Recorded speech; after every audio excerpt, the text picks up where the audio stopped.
We're here with another episode of the Made in New York podcast. Today's guest, artist Savior Elmundo. Introduce yourself. Tell us a little bit about you. What's up, man? My name is Savior Elmundo. My street art name is Make Art. And I'm from Harlem, New York City. Born and raised in NYC. Straight from New York. So you have a super interesting life story because we've talked a lot. So share a little bit about your life here in New York, what you've done. Because getting to art is like the end of a couple of different other interesting ventures. Yes, correct. So I'm just go take it from the beginning as living in New York, 15 years old. You know what I'm saying? I was actually a drug dealer when I was 15 years old. The reason I became a drug dealer is because, a lot of my friends were having dope sneakers and shit like that, jewelry. Yeah. And living in New York, you're going to school with the whole and your sneakers, the same fucking Nikes every day. Mom, could you get me a pair of sneakers? She's like, no, you gotta wear those cheap sneakers that I bought you called Jocks. Jocks were imitations of Air Jordans. Mm-hmm. And I was like, fuck that, I'm not gonna wear that shit. I'm gonna wear my old sneakers until you could see my toes. Like, I would never catch me wearing those. Mm-hmm. So anyways, back in the 80s, that was the whole thing, It was like looking fly, looking cool. Plus I was going to school. I wanted to look fly too, so I was like, fuck that. I'm gonna end up doing something negative probably. And then I ended up meeting some drug dealers up in Douglas Project, uptown, like on 103rd. And he hooked me up, man. He's like, yo, you wanna roll with us? You can roll with us, and you gotta be the guy down the building, and the projects were hallways, so we used to go and sell fucking crack, man. You know what I mean? Crack. At that time, that was like the big drug for drug dealers to sell crack, and we used to sell it for like $5 or $3. I remember at that time, but it was at that time $3 or $5 we'll make a lot of money. I would make like in an hour, at least an hour, 2 hours. I would make like $2,000, man. Wow. All singles, all fives. You know what I mean? Roll it up. I used to have little girlfriends of mine come through and buy me a pair of sneakers because I couldn't leave the block. So they would go shopping for me, bring me bags of sneakers, and I would give them money to buy for themselves jewelry, like bamboo earrings, gold chains, and shit. Those are the days. So I'm taking it back. So those are the days how I started selling drugs, man. I wasn't happy about it. So how'd you get out of that? So before I get to that, that's next, it's like the funny thing about drug dealing is like I'm looking fly, but the funny thing, I used to leave my clothes in my drug dealer's house and get back into the bum looking, because my mother never knew at that time I sold drugs. So like the Catholic school girls that change their outfit before they go to school. Correct. Yeah. I got you. So that was me, Superman, Clark Kent kind of shit. Yeah. So I used to switch up, go bum me again back home like nothing ever happened. Yeah. And go back next day, go to my drug dealer's house and change up and look fly and sell drugs. Okay. So that's that. So from there it became into a journey. They took me out to a club back in the days, and the drug dealers I used to hang with, they were older than me. They were like 25, 30 years old. I was only 15. But I used to dance because I grew up with Rocksteady crew. Okay. Rocksteady Park was around the corner from my house. You know what I'm saying? So shout out to Rocksteady, shout out to Crazy Legs. So I grew up with that era of hip hop. Yeah. And hip hop is part of my life and my journey as an artist. You know what I mean? As a dancer. So I ended up going to the club with these drug dealers, and I'm in the circle, doing a circle, rocking it out, and some ladies like, yo, I love the way you dance. And I'm like, oh, thank you. She's like, here's my card. So you got to realize this is the 80s in New York. Parents educate you, don't trust anybody. Right. I'm from New York. New York's a different area. I don't trust It was a different beast back then. Hell yeah. You don't trust. They were kidnapping kids and shit like that. So I didn't trust nobody. And like, who the fuck are you? She's like, no disrespect, that I like the way you dance. So I was like, thank you. And she's like, here's my car. I'm doing a video. I said, look, listen, lady, I don't do porn and I don't strip. All right, that's my attitude. That was my attitude to her. She's like, no, just call me. We're doing a video shoot. So long story short, something told me to call her. I ended up doing my first video, and I never had to go back and selling drugs again. And I was in music videos as a dancer, so I became a professional dancer. Okay. So that's how my journey as an artist, as a dancer started. Okay. That was the journey from dancing. So first video, you're like, fuck it, I'm done with drugs. Yeah, because I was like, oh shit, I just made $1,000 just dancing in a music video. Shit, I could do this again. Okay. So that's how the lady kept telling me, hey, we're doing another shoot, we're doing another video. So I kept rocking, but I had to ask permission to the big head drug dealer. Can I do this? Is it okay? You know, because, you know, sometimes some big time drug dealers won't let you go. Be like, fuck that, you ain't doing nothing. You working for me. Right. But he had a heart. He's like, yo, go ahead, do your thing. So that was it. That was the beginning of art. Okay. And dancing. So tell me about the dancing, because I know that was a big thing for a while. Yeah, so the dancing thing, man, just, you know, I was traveling the world, you know what I mean? I danced with celebrities. I did videos, you know what I mean? You got to realize back then hip-hop was organic. We didn't know how big it was going to be. Correct. As a dancer. I was just a backup dancer. But who knew that video was going to be huge? Because it was just, we were there at the right place at the right time. Right, you know what I'm saying? Yeah. So that building, me being a dancer and traveling the world, like, this is it. This is what I want to do. But you can't dance the rest of your life. Right. Either, you know what I mean? You're getting older. You're getting, you know, your bones start hurting and shit like that. So I became, after that journey as a dancer, again, at the right place at the right time, I met a film director. And we and him started kicking it. And then I told him a story, what happened to me as a young kid. He said, yo, you should do that into a short film. So I did into a short film, and my first film went to Tribeca Film Festival. Wow. So that was it. And then I was like, this is what I want to do. So I've been filmmaking since 2002 to 2006, back to back, 5 short films. And then they gave me a budget to do a feature film documentary called Be Seen and Be Heard, how fucked up Hollywood is for minority people. Okay. So that's another journey that was like, oh, this is it. This is my life. This is the filmmaking. So anyway, my journey's going good as a filmmaker. 2006, I get a phone call. I'm in California. I get a phone call ready to shoot the feature film. Then my father passed away. Damn, man. But let's go back again. Back in the 80s, don't forget, I used to always write graffiti.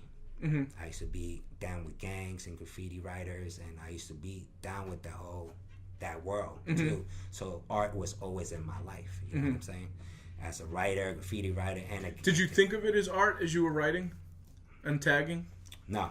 Okay. No, I thought about it as like my crew. Okay. So you were repping yourself. I'm repping myself and repping my crew. Yeah. But I didn't. But because I was in it, like we will buff me, we're gonna fight. Right. You know what I mean? I'm gonna buff you, we're gonna fight. Or I'm in your territory, bombing your shit. You know, I'm looking for you, bombing you, like putting toy all over you or putting my name over you. So anyway, that was that back then. So I had art in me. Right. You know what I mean? So all that time. But back to the filmmaking. My father died, and my whole demeanor, my whole spirit as an artist, as a filmmaker, just went down. And my producer at that time was like, yo, Savior, just, you know, let's put the film on hold. And he bought me 80 canvases. He's like, I know you used to write graffiti. You know you used to paint. Why don't you just express? You know, just paint. He left to London. He left me at his place for like 3 weeks. Dude, I bombed the shit out of it. Like, I'm painting, I'm doing all these canvases, but I'm expressing. I'm mad. I'm angry. He comes back. He looked at the pieces and like, oh, this is amazing. And he got me my first one-man show in California. Okay. So the same gallery had one in New York City. The same gallery. So they flew me back to New York to do another show. And that's how my art career started happening. So without my father fucking dying, I wouldn't be a fucking street artist right now. And I would not be fucking painting in a damn World Trade Center. I'm not building some event called Collage to help other artists. So that was my journey to become a street artist. You know what I mean? How long did it take for you to realize that God rest his soul, but like that your father passing was actually a blessing? It took me a while. That, you know, it took me at least, like, I'll say 6 months. Okay. To realize I gotta run with this. This is like kind of like an honor to him. Right. Like he gave me this outlet to express and say, here's a gift for you, Savior. Fuck filmmaking. Do this. You gotta do something with art. Okay.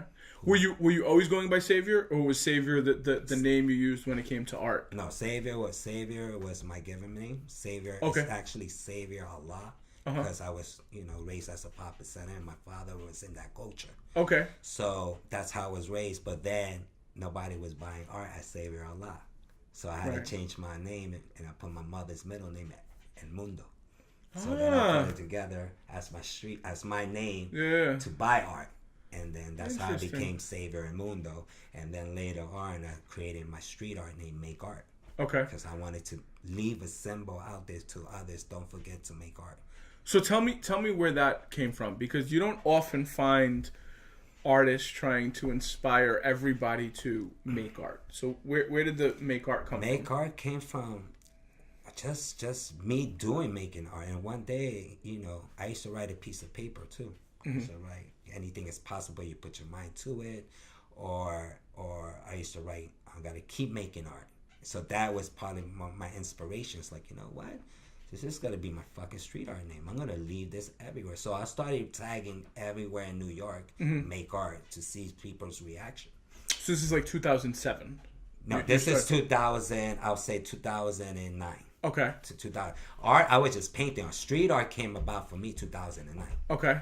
Painting and doing shows, that came earlier. But then and then like 2010 and 9, that's had my first street art show that I was in, and I sold my first piece, and that's how I got in the street art game. Okay. So these people were like, "Oh shit, he sold a piece. Let's put him again in another show." So then I started politicking and meeting others. So let's talk about politicking for a second, right?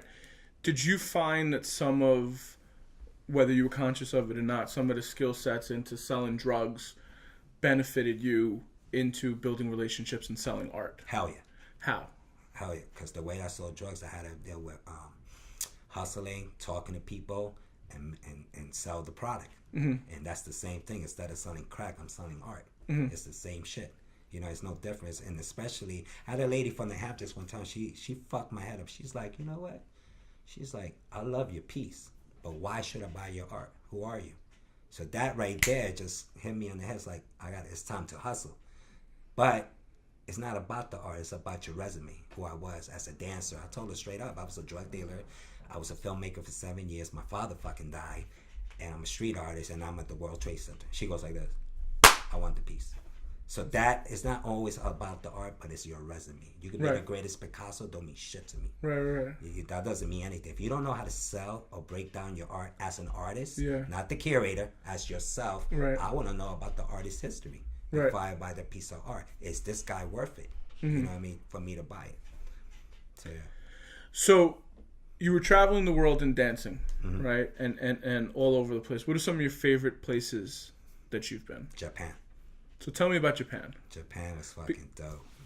I hear it's like New York on drugs and like lights, like Times Square times 100. It's crazy. They always get everything before us. Yeah. So that's a fact. Because I was the first motherfuckers out here in New York bringing G-Shocks. Really? The fucking G-Shock watches, and I was fucking selling them like drugs too. Yo, what's up? I got 20 G-Shocks. You want to buy them? Before they get to the store and shit. So yeah, Japan was the dope shit. I had a good time in Japan. So the last 10 years, you started really going hard at the street art world 10 years ago. Yeah. Paint me a picture of what the last 10 years have looked like and your own personal growth in that time. Well, doing every show, getting my name out there, and then never forget, it's like graffiti too. Bombing. And instead of bombing, doing throwies and doing walls, it's just weed pasting, tagging, getting stickers up there, it's like your brand. You're doing a brand, you know what I'm saying? I want to make sure people know who the fuck Make Art is, and I want people to realize Make Art is not just a painter, not just a street artist, but every avenues as an artist, as a dancer, as a musician. So I want people to think, because people forget your creativity. You stuck in a 9 to 5. You had so much great talent. I wanted you to remember when they saw that in the street. And I had people telling me, dude, I saw your shit on the street and you're inspiring me to paint again. You're inspiring me to sing again. Just because of that Make Art. And that was my purpose, and that was my goal to do. So I know we talked a little bit before we started. So tell me about some of the stuff that's in the works right now. Oh, man. Shit. So I've been working on this. My first piece that I did, it was 3D letters, mixed media. It was called Art is My Religion. And I did that like 5 years ago. Just fucking around, testing it around. I had all these street art, like crosses that I made with a child in the background. You can't see it, but you gotta really see the details. But the Art is My Religion. And then I put the spray can in it. And that shit sold like quick. And I'm like, let me do another one. So then I created another 3D piece, sold again. So I was like, I found my niche. This is gonna be my niche. And then I started creating more and more. And people started, street art community started knowing like, yo, Savior, that's your shit. We already know you're the only one doing that shit. So then street art community, you gotta be different, man. You can't be doing the same shit like somebody else. That's the whole point about being a street artist. Be different. Leave a message out there. That's what we do. So that's for me as a street artist. I love to leave messages. That's my goal. That's my journey as a street artist, is to make you think. You know what I mean? So where do the messages come from? Like, where do you find inspiration from? It's all the shit that I've been through hell. I've been through shit in life. I was homeless. I slept in Washington Square Park, hanging with the wrong people. You know what I mean? I've been through all these journeys. I met so many great people, so many fucked up people. But the funny thing, I never felt victim. That's the key about it, because I sold drugs. I never was into drugs. So I was one of the ones that, you know, I was saved in a way. Like, I'm okay. You know what I mean? I'm going to survive this shit. But that's the whole journey for me for street art, you know, that to leave a message. Okay. You know? So what's cooking? Like, what's in the back? Like, in the back of your head that's like, all right, I want to try this, but... All right, so I'm doing this show. It's been a long time now. And the shit is, I tell everybody, man, do not, as you're an artist and you got to do your first one-man show or your second one-man show, relax. Do not rush. How many people asking me, yo, when's your one-man show, Savior? When's your one-man show? When's it coming out? It's like, yo, relax. It's coming. It's the way I'm doing it is I'm mapping it out. I'm taking my time until I'm fucking ready. And it's been 4 or 5 years now. Like, now is my time. I'm ready now. Like, I feel the fire right now. It's like I earned my stripes. 2019. Okay. 2019, I'm working on 25 pieces, 3 installation. It's already mapped out. I'm trying to get a factory for this whole idea that I'm trying to do and trying to be fucking different. Plus, I might have Crazy Legs from Rocksteady Crew DJ maybe. So I might have the hip-hop community and the art community and the street art community for this damn fucking show. So that's why I want to do it right. And that's why it took me so long to do this and do it right. You know what I mean? So I'm still working, doing other shows, but I'm teasing you with little of my style coming out with the 3D letters. I'm letting you know I'm coming. I'm coming with this shit. So get ready, because people are loving it. You know? People are buying it. People are loving it. So now 25 pieces are big pieces, man, that I've been working hard. Plus I have the door that I created for the World Trade Center that people didn't see it. The public didn't see it. Okay. Only the press, only the people that work for the World Trade Center. So now the idea is now they get to see it. So this was at the Trade Center, and there was a piece that was in the building. In the building. Okay. Inside the 69th floor, when we did they had the murals. Okay. And I was the first one's like, nah, I don't want to do no mural. I'm doing an installation door. And this is what it's going to say. Always in the hearts. It says, always in the hearts 9/11. Okay. And that's the side.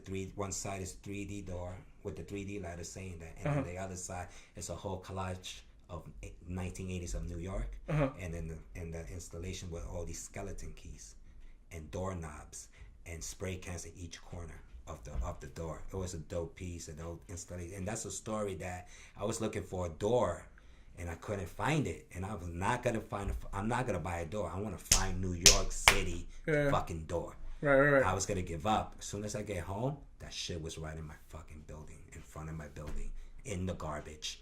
Huge door. And it was an old 1940s door with a skeleton key in it. What? That's dope. It's like a sign. That was a fucking sign. Yeah. Like, I had to do this door. And that's you know, I tell the story to the people at the World Trade Center, and they were like, what? I'm like, yeah, this door I actually fucking found. So you did a lot of stuff I saw at the World Trade Center in the last year or so. Yeah. Tell me how that's impacted your art and your business and so on. Oh my God, it helped me out. You know, shout out to the World Trade Center. After the 69th floor, it pushed my career more up there, you know, more like, oh, I want a piece of your artwork, more commission work. And then later on, they created this whole, 2 years later, I think, they wanted to do the outside. Mm-hmm. So they call all the street artists that were there, like Heck Tag, a lot of my street art peers. And I came in last. Because they were like, yo, Savior, what's up, man? You down? I was like, hell yeah, let's do it. What do we have to do? These flower pots and everything. I'm like, I have an idea. So I was going to do this idea with flowers and a child. Okay. And then I'm like, wait a minute. I have somebody that has a child, street art child already. So I called my partner, AJ. I was like, yo, what's up, man? You want to collaborate? I'm bringing you in. Let's do this. And that's how it all began with the flower pots. That's dope. Yeah, so that's how my career pushed even more. And I tell artists, man, you know, this shit did not come in my lap. I worked my ass off, dude. Like, I used to go to every fucking gallery to get my name out there. Even if it's not even my show, I'm out there hustling, like talking to people. Yo, nice to meet you. Who's the curator? What's up, man? Can I get in the next one? Who are you? Blah, blah, blah. My name is Savior. Blah, blah, blah. My right made card. I never seen it. Oh, you're going to see it soon. So it's the hustle, man. It's the hustle. You got to keep it going. So tell me about some of the hard shit. Like, obviously selling drugs is hard, right? Yeah. And we all hit hard times in running a business. Yeah. Tell me about how you get through the hard times, like, in art, where you have the months maybe where... And listen, I mean, every time I turn around, I see you somewhere at some art event. Mm-hmm. So I got to imagine a lot less of that happens. But, like, talk to me about how you get through the rough periods. Like, do you use art as a conduit during those times? Or, like, do you take more time for yourself to reset? Like, what do you do when shit gets rough? I do both. Okay. I do both. I do art and I meditate. And I used to write. I write in my black books. I write stuff down and say anything is possible if you put your mind to it. So that quote I always keep in my mind. That's one thing to motivate me to keep it going. And another thing is, like, when I see kids out there with, I always have it in my mind, when I see kids out there with no legs and no arms and still fucking playing baseball and still dancing and still motivating these toddlers, these children out there rocking it, I have no fucking excuse. Right. That's what fucking motivates me. That's what makes me go get it even more. So when I tell people, you have no excuse, dude. You lazy. Get your ass up and go get it. So that's what motivates me. So you brought up a great point, right? And not to talk about anyone specifically, but I see a lot in the art world.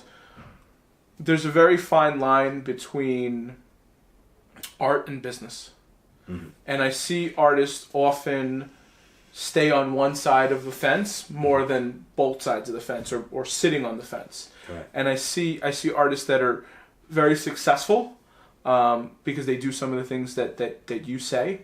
In engaging with people, and then I see some artists that are more talented, frankly, but aren't as successful because they don't engage. When did you, or what made you realize that, like, that hands-on approach is what's going to help escalate your career? Well, everybody's different. You know, every artist is different. I don't knock them. A lot of artists are shy. A lot of artists are not business people minded. And stop that. You gotta learn. Right. I don't give a fuck. It doesn't matter. You have to learn to be, like, when I started doing art, and I was like, oh shit, I'm making money out of art. I'm doing it. Fuck that. I'm gonna do my own show, and I'm gonna take a risk. Right. That's what I tell everybody. Every artist, take a fucking risk. Do your own show. You have to have both sides. You know, you gotta be a business person, and now they gotta step all over you. You don't know how to talk about your art. You don't know how to sign a fucking contract. You're not on fucking time. You know how many times when I curated this show, artists came up to me, Savior, I'm late. Really? You go skip road, dude. You go in the back. Your painting's going in the back. I'm an artist, though. I'm an artist, too, but I'm on time. But if it's your fucking show, I'm there on time for you, right? So that's hand in hand. So you have a series of art shows that you throw now at the Delancey. Yes. So talk to me about how that started. Talk to me about, you know, that whole thing and how it's grown in the period of time. So like I said, man, you know, as soon as I started seeing some income in my pocket as an artist, my goal was to help others. Okay. It's to help others create a home for artists.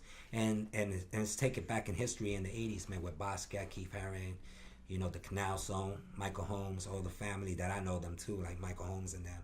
They inspire me too. It's like, damn, they used to do art parties. So I gotta bring this back. I gotta bring old New York back. Okay. In the 2000s, I have to bring this back. Uh-huh. So the way I started with 2 females.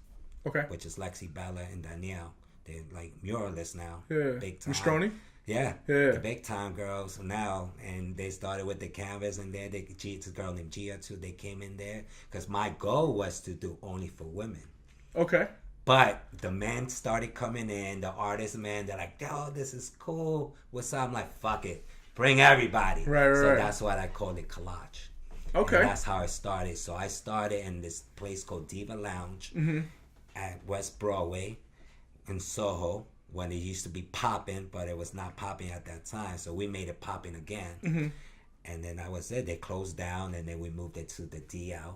And the DL and the Delancey are the sisters and brothers, the same owners. Okay. So, and then we ended up at the Delancey. So my goal was to help other artists to get recognitions, how to sell art, and don't be shy with your peers. Talk to one another and communicate one another, help each other. You know what I'm saying? And that's what Collage is about, and that's what I wanted to do that event. So every time they sell an art piece, I don't want any money from it. They keep the money, and they're happy, and I love seeing they face lit up, and I go, how does it feel?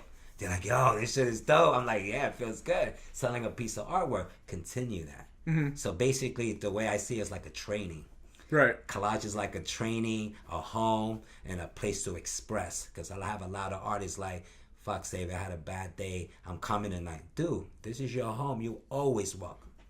And they always tell me, yo, I feel better now. And they finish painting. They had a drink. They go back home. It's like, I had a great fucking night. So I see you have a very wide, eclectic mix of themes at these parties. Yes. Where do they come from? Me. My mind.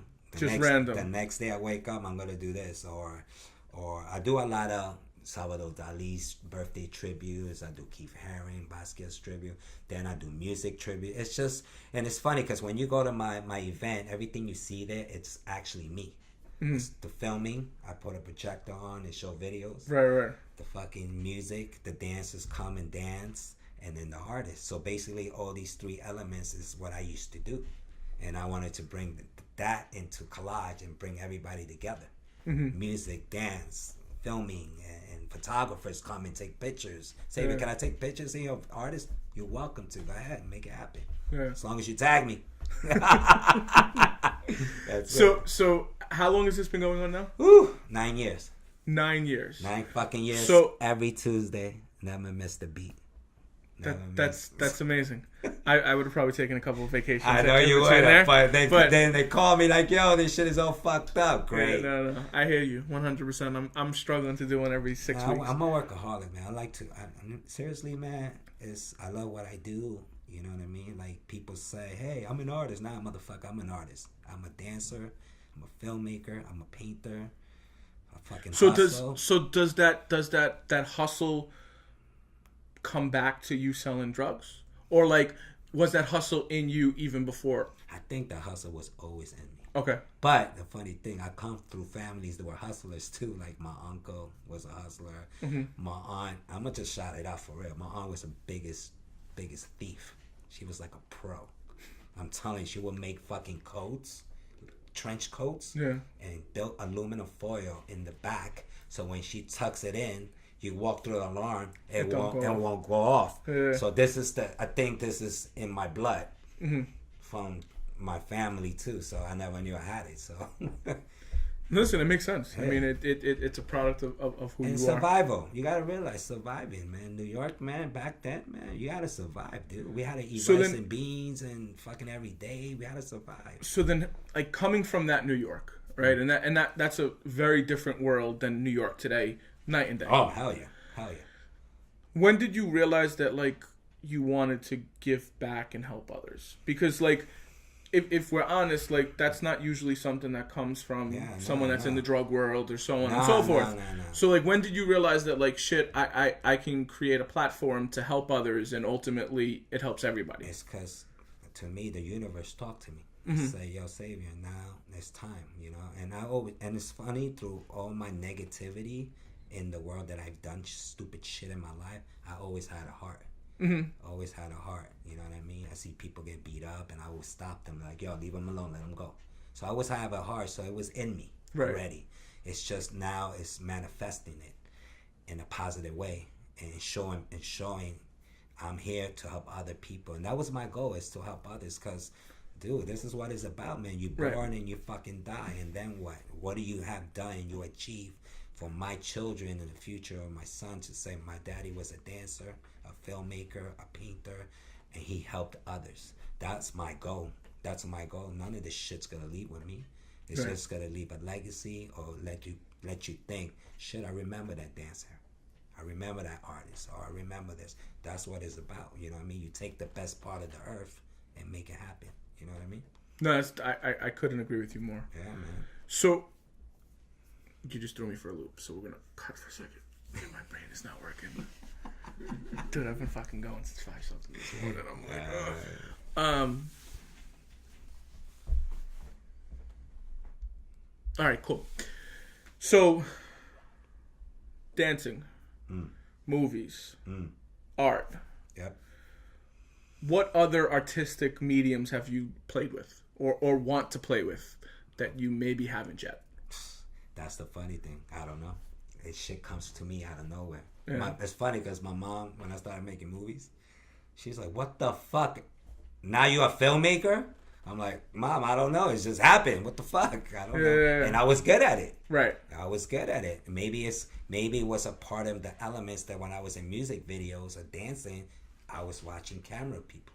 Mm-hmm. I was watching people putting shit together. And maybe I took it in and did it myself too. So everything I've done is self-taught, man. People are like, you went to art school? No. You went to dancing school? No. You went to film school? No. All this shit? No, I didn't. It just happened naturally. You know, organic. Like, that's why I said, like, you could put me somewhere. Just say, like, real estate. Say, if you try to sell that fucking apartment. Okay, let me try. I'm going to do it. I'm a fucking hustle. Just give me the fucking keys. Mm-hmm. And let me take over and see if I could do it. But I'm not going to give up until I fucking sell one. If I sell one, then I got the rhythm.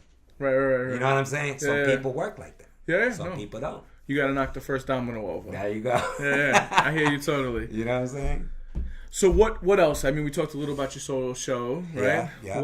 What's like bigger picture, long term plans? You know, my goal, in 2015, we did a building called the 21st Precinct. It was 5 floors and fucking 70 artists. Each artist had like a room. And I was part of it. I got the building with my boy Jesus, and we got artists together, and this other guy named Rob, another curator. So when I saw that in 2015, I was like, this is, and they knocked the building off, you know what I mean? They tore it down. And then I'm like, this is it, man. I want to build a street art museum. Like, mm-hmm. That's another goal that I want to do. If I could get a fucking building, I just need somebody to invest in my idea and make that shit happen. Because we need that. We need a Whitney. We need a MoMA for street art. We fucking need this before street art is now going to die. Right. But, it might get played out in the future. We don't know. Right. But we need history. And that's why now hip-hop history is building hip-hop. There's a hip-hop museum in the Bronx coming. In the Bronx. You have this. Now we need us. And now we have to learn our lessons from what happened back then, so it doesn't happen to street artists. Mm-hmm. So now, and we got IG, we got all these elements that we could use. Let's get a fucking building together. Let's get together. And that's another thing. That ego bullshit. Cut that ego shit, man. Get off that shit. We're here to help one another. Mm-hmm. You know what I mean? So that's the problem too. That's another thing. But that's one of my future goals, is to do that, get a gallery, start helping others, and make it happen. That's like my future goal, to have a gallery and have a fucking street art museum, and just keep making art, man. Keep making fucking art. That's amazing. Yeah, that's the goal, man. That's, swear to God, that's the goal. Like, that's my focus. You know what I mean? So before we wrap, is there anything you want to leave us with? Stop bitching and make art. As always, thank you. That's right, baby. It's been an absolute pleasure. Exactly. See you guys again soon. Peace.